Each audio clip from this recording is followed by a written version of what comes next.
Let me try to explain a basic setup like I would use. Here I have a Yamaha mixer on the left and an EMU tracker on the right. There are many types of these available in many shapes and sizes.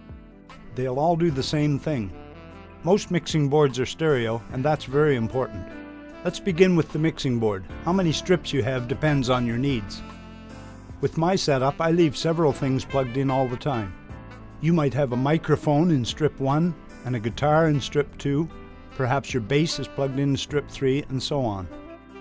This is called a 12-channel board, but notice how there's only 8 strips.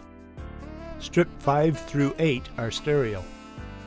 You need to use one of these stereo strips as a send from your computer.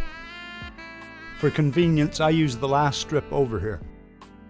Since the EMU is already connected to the computer through USB, let's take 2 lines out of the stereo outputs and plug them into this last stereo strip on the board.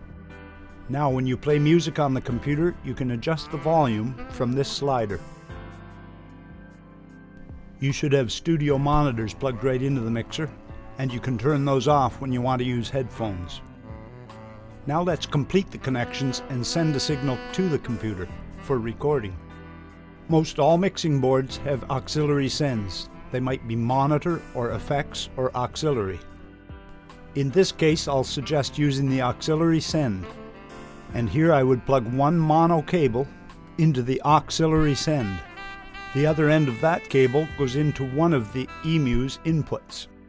On yours it may be A or B, 1 or 2, left or right.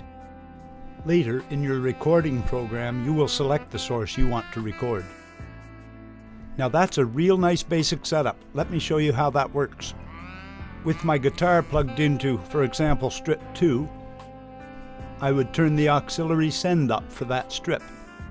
While I'm strumming, I could watch the meters in Sonar to determine when I get a good level. Make sure all the sends on the other strips are turned down, and also adjust the overall auxiliary send here. A mistake some of you are making is you're taking a stereo send out of your board and into your computer. Therefore, when you record anything, it records everything going through the board.